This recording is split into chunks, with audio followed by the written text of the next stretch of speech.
Bismillahirrahmanirrahim. Para pemirsa yang kami hormati, syukur alhamdulillah kita haturkan kehadirat Allah Subhanahu wa taala. Di kesempatan pagi hari ini kembali kita melanjutkan kajian rutin dengan membaca buku fikih bermadhab. Dan insya Allah kita akan membaca masih di bab tentang masalah memahami fatwa, adab dalam meminta fatwa, dan bagaimana ketentuan ketika orang hendak berfatwa. Insya Allah di kesempatan kali ini kita akan membaca poin yang keempat, yaitu syarat untuk menjadi seorang mufti. Syarat untuk menjadi orang yang memiliki kelayakan dalam berfatwa. Bagi Bapak Ibu para pemirsa yang memiliki buku fikih bermadhab, Anda bisa buka di halaman 258. Di poin yang keempat, syarat mufti, kami cantumkan keterangan Ibnu Qayyim rahimahullah. Beliau menyebutkan atau beliau menukil keterangan Ibnu Battah tentang perkataan Imam Ahmad rahimahullah, di mana Imam Ahmad mengatakan, la yanbaghi lirrajul ayyansiba nafsahu lil futyah hatta yakuna fihi khamsu khisalin. Tidak selayaknya bagi seseorang untuk memasangkan dirinya, untuk menempatkan dirinya dalam berfatwa sampai ada pada dirinya khamsu khisalin, 5 karakter, 5 sifat. Kemudian Imam Ahmad rahimahullah menyebutkan 5 sifat yang dimaksud. Yang pertama adalah awaluha an takuna lahu niyatun, fa illam takun lahu niyatun lam yakun alaihi nurun wala ala kalamihi nurun. Dia harus memiliki niat yang baik. Dia harus memiliki niat yang baik sehingga tujuan dia menjadi seorang mufti harus diiringi niat yang baik. Jika dia tidak memiliki niat yang baik, maka lam yakun alaihi nurun, dia tidak akan mendapatkan bimbingan cahaya. Wala ala kalamihi nurun, dan tidak ada bimbingan cahaya untuk perkataan yang dia ucapkan. Perkataannya tidak akan dihiasi dengan bimbingan cahaya. Ketika tidak ada niat yang baik dalam dirinya pada saat dia menyampaikan fatwa, pada saat dia berfatwa, ini kunci yang pertama. Dia harus punya niat yang baik. Kemudian wasaniyatu, yang kedua, ayyakuna lahu ilmun wa hilmun wa waqarun wa sakinatun. Dia harus memiliki ilmu, dan ini syarat mutlak. Karena kita tidak boleh berfatwa tanpa ilmu. Nabi SAW mencela keras ketika ada seorang sahabat yang berfatwa tanpa ilmu. Dan beliau mengatakan, ala sa'alu idza lam ya'lamu, ala sa'alu idza lam ya'lamu. Kenapa mereka tidak bertanya ketika mereka tidak tahu? Fa inna shifa'al 'iyis su'al. Sesungguhnya obat bagi sifat ketidaktahuan adalah soal, bertanya. Kenapa dia tidak bertanya ketika dia tidak tahu? Sesungguhnya obat bagi ketidaktahuan adalah bertanya. Dan orang itu harus punya hilm. Apa yang dimaksud dengan hilm? Kebijaksanaan. Hilm itu lawan dari sifat krusa-krusu. Krusa-krusu bahasa Indonesianya apa? Terlalu terburu-buru, terlalu bersemangat, menggebu-gebu, hanya modal semangat tapi tidak punya kedewasaan, tidak punya kebijaksanaan. Dia harus punya waqar, wibawa. Sehingga ketika menyampaikan tidak kemudian cengingas-cengingis, tidak sambil guyon. Karena waqar ini bertentangan dengan karakter orang yang suka guyon. Kita bisa lihat ya, salah satu di antara kejadian yang Allah ceritakan dalam Al-Quran yang pernah dialami di masa Bani Israel. Nabi Musa alaihi salatu wassalam, pada waktu beliau ditanya oleh Bani Israel berkaitan dengan kejadian pembunuhan yang terjadi di kalangan Bani Israel. Ada orang membunuh Bani Israel yang lain sampai kemudian bikin geger di masyarakat Bani Israel. Maka mereka bertanya kepada Musa, apa yang harus kami lakukan? Musa mengatakan, wa idh qala Musa liqaumihi innallaha ya'murukum an tadhbahu baqarah. Ingatlah ketika Musa mengatakan kepada kaumnya, sesungguhnya Allah perintahkan kalian untuk menyembelih sapi. Apa komentar mereka? Qalu atattakhiduna huzwa. Mereka mengatakan, wahai Musa, kau ini guyon. Kau mempermainkan kami. Qalu atattakhiduna huzwa. Mereka mengatakan, apakah kau akan menjadikan kami sebagai bahan memperolok-olok diri? Apakah kamu mau guyon dengan kami? Maksudnya, kau ini ditanya serius, kok malah jawabnya suruh nyembelih sapi. Ditanya tentang kasus pembunuhan, siapa pembunuhnya, malah Musa meminta agar menyembelih sapi. Dan itu atas perintah Allah Subhanahu wa taala. Qala, maka Musa mengatakan, a'udzubillahi an akuna minal jahilin. Aku berlindung kepada Allah dari bertindak bodoh. Sehingga Musa memohon perlindungan kepada Allah dari bertindak bodoh ketika dituduh oleh masyarakatnya dia ngajak guyon saat ditanya serius.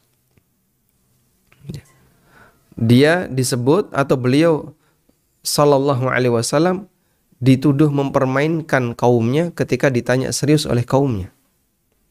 Masya Allah. Makanya ketika berfatwa ditanya serius, kemudian dijawab oleh mufti, tapi jawabannya laisa fihi waqar. Tidak ada bentuk kewibawaan. Ditanya serius tapi ngajak guyon. Itu termasuk di antara tindakan kebodohan. Makanya ketika Musa ditanya serius, lalu Musa menjawab yang sebenarnya itu yang itu adalah jawaban serius dan itu perintah Allah. Oleh kaumnya dikatakan Musa bercanda, Musa ngejak guyon. Padahal Musa itu serius. Sehingga Musa mengatakan, a'udzubillahi an akuna minal jahilin. Aku berlindung kepada Allah kalau aku menjadi orang yang bodoh. Ditanya serius tapi jawabnya guyon. Baik. Karena itu untuk menjaga bentuk waqar, untuk menjaga bentuk wibawa, pada saat orang itu ditanya tentang fatwa tertentu, dia harus bisa menjaga sopan santun, tidak guyon, tidak celelean. Ditanya serius jawabnya celelean. Wasakinatun, dan harus ada ketenangan. Sehingga dia ketika ditanya, dia tidak sedang bingung, tidak sedang buru-buru, tidak sedang menahan diri untuk buang hajat misalnya, atau kondisi yang lainnya. Makanya tolong diperhatikan jamaah. Ya. Suasana ustadz yang Anda tanya. Kalau kemudian posisi sang ustadz tidak sedang tenang, tidak sedang dalam kondisi santai, tolong sebaiknya jangan Anda tanya. Karena bisa jadi jawabannya akan tidak maksimal. Ketika Anda bertanya, tapi saat Anda bertanya dalam posisi beliau sedang buru-buru. Atau sedang kecapean, sedang kelelahan. Seorang ustadz misalnya menyampaikan kajian selama 2 jam. Selesai kajian, jamaah berkerumun. Lalu sang ustadz ini buru-buru. Kenapa? 2 jam lagi take off pesawatnya. 2 jam lagi boarding. Bukan cuma boarding, bahkan take off ya. Boardingnya berarti 1,5 jam. Jarak dia ke bandara butuh waktu perjalanan minimal setengah jam. Itu masih ditahan di jalan ketika melakukan perjalanan, ketika menuju ke mobil. Masya Allah.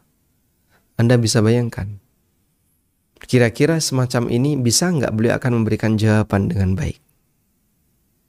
Nggak bisa. Apalagi kemudian ketika jawabannya atau pertanyaannya adalah pertanyaan yang serius. Masalah misalnya berkaitan dengan halal haram, masalah yang berkaitan dengan batasan ini boleh ataukah tidak boleh. Maka akan lebih baik kalau kemudian ditunda. Baik, kayaknya belum saatnya Ustadz ini ditanya. Nanti dulu, ada waktunya. Anda tunda. Ambil suasana yang nyaman ketika Anda bertanya. Agar ketika orang itu ditanya, dia bisa menjawab lebih maksimal. Karena itu dulu Ibnu Qasim, salah satu muridnya Imam Malik, beliau ketika mau bertanya kepada Imam Malik, itu mencari waktu yang paling nyaman ketika Imam Malik mau menjelaskan. Dan kata Ibnu Qasim, saya menjumpai Imam Malik dalam kondisi yang paling nyaman itu ketika beliau rahimahullah di waktu menjelang subuh, di perjalanan dari rumah menuju masjid. Itu Masya Allah, kana munsarihas sadr. Imam Malik itu suasananya paling nyaman.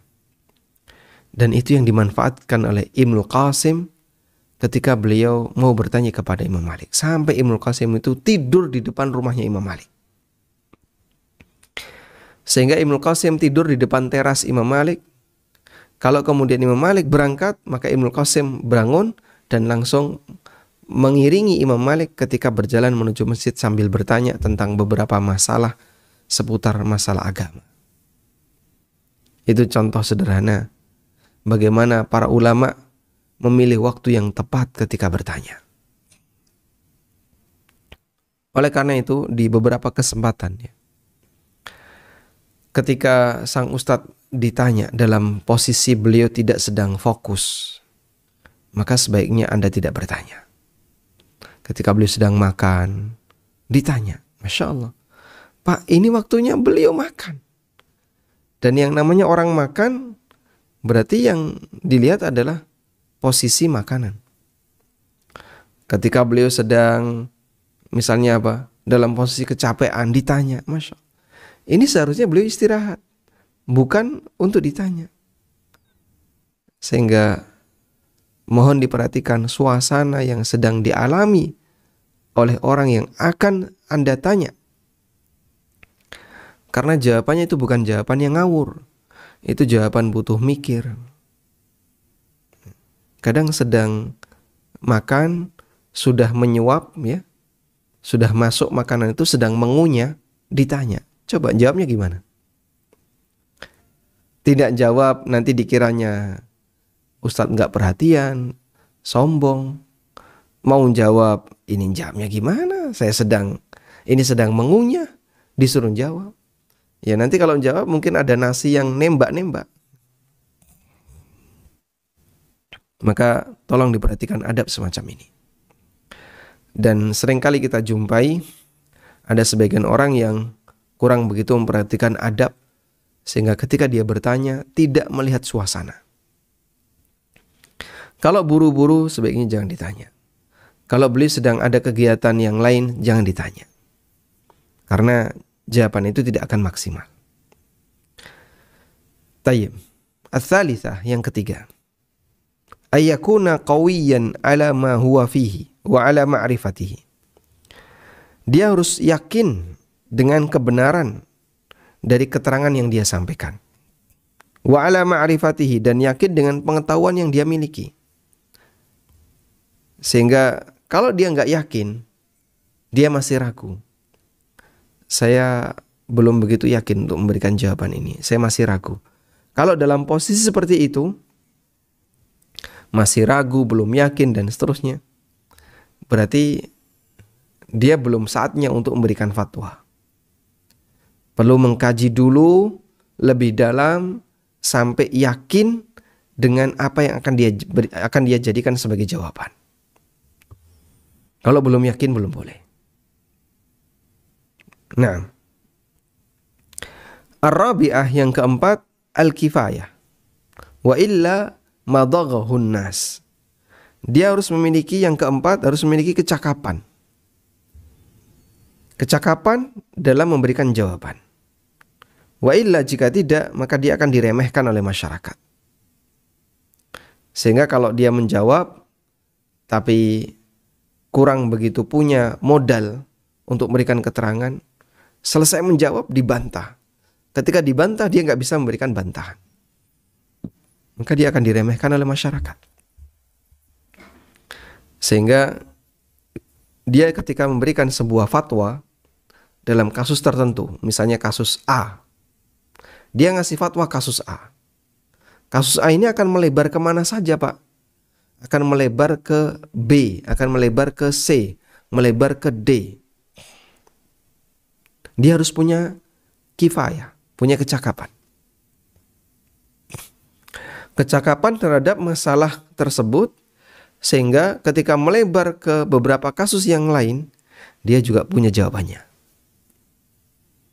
Maka insya Allah kalau dia sudah punya seperti itu, kemudian ada masyarakat yang bertanya, dia bisa memberikan jawaban yang memuaskan bagi mereka. Al-khamisah yang kelima, ma'rifatun nas. Dia memahami kondisi masyarakat. Sehingga ketika dia jawab, dia mempertimbangkan, ini jawaban yang layak untuk dibuka di muka umum atau tidak. Ketika dia menjawab, dia bisa mempertimbangkan, ini kira-kira pertanyaan menjebak atau bagaimana. Ketika ada pertanyaan seperti itu, dia bisa mempertimbangkan, kalau ini pertanyaan yang menjebak, kira-kira arah kemana jawaban yang bisa dia berikan, yang jika itu disampaikan tidak akan membuat masyarakat menjadi tersinggung atau membuat masyarakat jadi rame, ribut, kisruh dan seterusnya. Karena terkadang bisa jadi sebuah pertanyaan itu tujuannya Anda mancing. Dalam sebuah forum kajian kan tidak semua orang datang dan hadir untuk ngaji. Bisa jadi ada orang yang datang untuk bikin kisruh. Ya, coba nanti akan saya tanya seperti ini. Akan saya perlihatkan kepada masyarakat siapakah orang ini. Mungkin terjadi seperti itu. Dalam salah satu kajian, ya, kalau nggak salah ini di Jakarta, ada kemudian forum tanya jawab setelah selesai menyampaikan kajian. Ada salah satu jamaah yang mengirim pertanyaan lewat kertas. Lalu beliau sampaikan dalam pertanyaan itu, mengapa di masjid ini kami tidak menjumpai doa bersama? Sehingga selesai sholat wajib, selesai sholat isya, lalu zikir sebentar, setelah zikir, sholat sunnah, terus lanjut kajian. Beliau bertanya, kenapa kami tidak menjumpai doa bersama? Lalu saya sampaikan jawaban ketika itu. Ya, ini pertanyaan yang cukup sensitif bagi sebagian orang. Karena masjid yang saya gunakan untuk kajian waktu itu termasuk masjid yang dihadiri oleh banyak masyarakat awam yang mungkin mereka belum terbiasa dengan situasi seperti ini. Kemudian saya sampaikan bahwa kita diajarkan dalam berdoa itu tidak bergantung kepada orang lain, tapi bergantung kepada Allah. Karena hubungan doa adalah hubungan antara hamba yang berdoa dengan Rabb-Nya yang telah menciptakannya dan yang akan mengatur seluruh kehidupannya, yang mengabulkan doanya, yang memberikan rizki kepadanya, yang menghidupkannya, mematikannya, mengatur hidupnya dan seterusnya. Maka doa mengajarkan kita untuk langsung menyambung hubungan antara kita dengan Allah dan jangan terlalu bergantung kepada orang lain. Oleh karena itu, doa yang dibaca oleh seseorang disesuaikan dengan masing-masing kebutuhan orang tersebut. Maka saya punya kebutuhan sendiri, Anda punya kebutuhan sendiri, orang lain punya kebutuhan yang berbeda dengan kebutuhan saya dan kebutuhan teman-temannya. Kalau kemudian kita masing-masing punya kebutuhan yang berbeda, mungkinkah doanya diseragamkan? Ya, seharusnya tidak. Karena masing-masing berdoa sesuai dengan kebutuhannya. Tapi kan saya tidak bisa menggunakan redaksi bahasa Arab. Saya misalnya butuh A, yang ini butuh B, yang ini butuh C. Kalimat apa yang bisa saya gunakan untuk berdoa menyampaikan kebutuhan itu? Maka kita jawab, Allah Maha mengetahui semua bahasa para hambanya. Sehingga Anda bisa berdoa dengan bahasa apapun yang bisa Anda nyatakan. Tidak harus menunggu bahasa Arab. Kalaupun tidak ada redaksi teks Arab yang mewakili doa dan kebutuhan Anda itu. Berarti boleh dong Pak pakai bahasa Indonesia. Silahkan. Apakah Allah paham bahasa kita? Subhanallah. Allah paham bahasa seluruh makhluknya. Sehingga ketika Anda berdoa dengan bahasa yang Anda pahami, Allah paham dengan doa Anda. Maka silakan berdoa dengan bahasa masing-masing. Baik, alhamdulillah jawaban semacam ini bisa diterima. Ya kurang lebih seperti itu.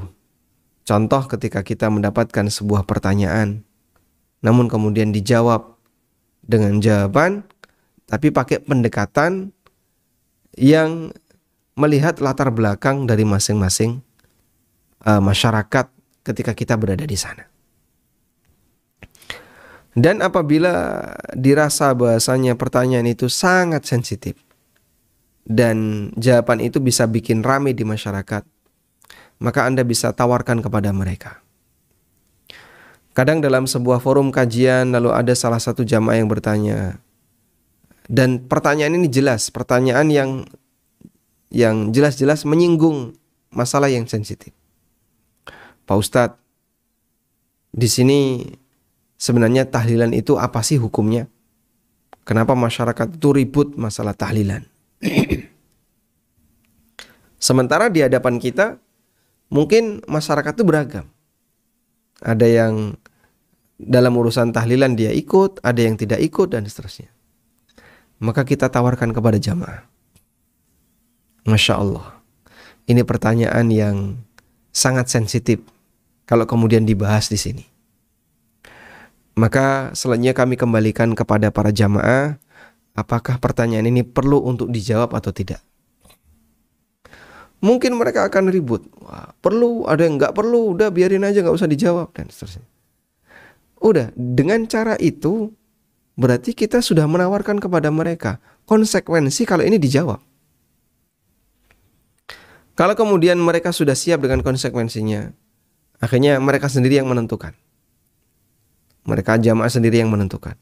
Oh perlu Pak Ustadz, pokoknya harus dijawab. Biar terang bagi kami, biar kami itu tahu hukumnya bagaimana.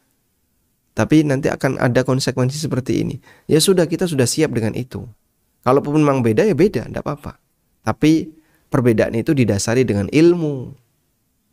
Perbedaan itu didasari dengan ilmu. Didasari dengan ilmu dalam arti kenapa dia pilih A, kenapa dia pilih B, masing-masing punya landasannya. Nah, muqaddimah itu sebagai pengantar agar ketika kita menyampaikan pendapat yang berbeda dengan pendapat jamaah yang ada di sana, mereka sudah siap dengan konsekuensinya. Oh, saya sudah tahu memang Ustadz akan menyampaikan jawaban yang berbeda dengan prinsip saya. Dan itu tidak akan menimbulkan suasana yang lebih sensitif. Karena mereka sudah tahu kira-kira arahnya akan kemana. Baik, kurang lebih itu yang bisa kita jadikan sebagai acuan. Karena dalam menyampaikan sebuah jawaban perlu ada ma'rifatun nas, mengenali kondisi masyarakat. Mengenali kondisi masyarakat. Karena itu sebenarnya tema apapun layak untuk disampaikan dalam forum kajian apapun.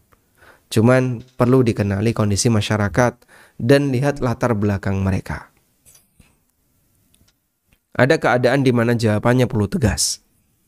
Ada keadaan di mana jawabannya perlu dibelokkan. Ada keadaan di mana jawabannya perlu A, perlu B, perlu pengantar dan seterusnya. Dan itu bisa kita pelajari dengan melihat kondisi masyarakat. Selanjutnya, ada beberapa adab dan aturan yang perlu diperhatikan terkait interaksi antara mufti dan mustafti. Mufti artinya orang yang memberi fatwa, mustafti artinya orang yang minta fatwa. Dalam hal ini kami sarikan dari buku Al-Qawaid Al-Usuliyah Al-Muta'alliqah bil Muslim Ghairil Mujtahid, karya Syekh Dr. Sa'ad Asy-Syadzri hafizahullah ta'ala. Jadi buku ini, buku tipis ini, Al-Qawaid Al-Usuliyah Al-Muta'alliqah bil Muslim Ghairil Mujtahid, ini bukunya tipis. Dan buku ini oleh penulis, beliau menjelaskan dalam buku ini tentang, kalau diterjemahkan dari judul buku ya, kaidah-kaidah usul, kaidah yang menjadi prinsip al-muta'alliqah yang berkaitan dengan kaum muslimin selain mujtahid, kaum muslimin yang bukan mujtahid, artinya masyarakat awam. Kaidah-kaidah usul berkaitan dengan masyarakat awam. Nah, kemudian Syekh Sa'ad Asy-Syadzri hafizahullah menyebutkan beberapa adab terhadap mufti dan adab terhadap mustafti. Ada beberapa adab yang harus diperhatikan ketika hendak meminta fatwa. Ketika hendak meminta fatwa. Adab yang pertama adalah menghormati mufti. Memposisikan sang mufti sebagai seorang guru, layaknya guru. Anda bertanya? Betul. Berarti Anda butuh? Betul. Kalau Anda butuh, ketika Anda bertanya kepada A, berarti Anda butuh A. Betul. Karena Anda butuh A, maka tolong hormati A. Ya. Tolong hormati A, ya. Hargai A, posisikan A sebagaimana layaknya seorang guru. Sehingga jangan bertanya sambil bentak. Coba sekarang Ustadz jelaskan. Tadi Ustadz menyampaikan kayak gini. Jelaskan. Saya itu butuh jawaban. Tuh. Kalau Bapak butuh jawaban, kenapa ketika bertanya menyampaikannya dengan nada terkesan memusuhi? Di depan Anda adalah guru. Ketika Anda bertanya kepadanya. Sehingga sampaikan pertanyaan itu dengan sopan. Jangan menggunakan nada marah, apalagi nada seolah-olah ngetes. Kalau emang Anda lebih hebat dibandingkan orang yang Anda tanya, ya, Anda tidak perlu bertanya. Tapi ketika Anda merasa saya tidak tahu bagian itu, maka Anda perlu tahu. Dan ketika Anda perlu tahu, posisikan orang yang Anda tanya sebagaimana layaknya seorang guru. Hormati dia. Jaga sifat sopan santun kepadanya. Jangan bertanya sambil ngotot, sambil marah, tegang, keras. Ya. Aneh ini. Makanya kadang seorang mufti dituntut untuk banyak bersabar ya, menghadapi orang semacam ini. Dan kadang ada seperti itu. Beberapa kali saya menjumpai orang yang bertanya tapi sambil marah-marah. Bertanya tapi nyinyir. Sehingga aslinya ini bukan pertanyaan, tapi tujuannya adalah untuk menyudutkan. Baik. Yang kedua, tidak bertanya pada saat suasana tidak normal. Seperti sedang sibuk, ustadznya sedang sibuk, atau ustadznya sedang marah, ngantuk, kelelahan, pusing. Termasuk juga ketika sedang kebelet mau buang air. Atau buru-buru. Anda tanya dalam posisi itu, maka jawabannya tidak akan bisa maksimal. Baik, dan ini penting ya. Lihat kondisi mustafti ketika kita bertanya, lihat kondisi mufti ketika kita bertanya kepadanya. Apakah mufti ini dalam kondisi nyaman untuk ditanya ataukah tidak nyaman? Yang ketiga, bolehkah mustafti bertanya tentang dalilnya? Sudah diberi jawaban, tapi kemudian beliau bertanya, mustafti ini bertanya tentang dalilnya. Pak Ustadz jawab kayak gini, dalilnya bagaimana? Maka dalam masalah ini ulama memberikan rincian. Yang pertama, jika tujuan dia bertanya dalil hanya untuk mengetahui hukum, jika tujuan dia bertanya kepada mufti tadi hanya sifatnya untuk mengetahui hukum, Pak, barang kayak gini boleh nggak dijual? Saya nggak tahu, saya bingung. Pokoknya Bapak jawab saja boleh atau tidak, gitu aja. Ya. Kadang kan ada orang yang bertanya kayak gitu ya. Jawabannya pokoknya boleh atau tidak. Menurut antum boleh atau tidak? Jika tujuannya hanya untuk mengetahui hukum, maka tidak dianjurkan bertanya dalil di majelis fatwa. Agar tidak ada kesan tidak percaya dengan perkataan ulama. Ya. Ketika ada kesan seperti itu, orang akan menyecar ya, atau pertanyaannya itu neritil, ngejar terus. Sudah tanya lagi. Dan itu termasuk salah satu di antara sikap yang tidak sopan.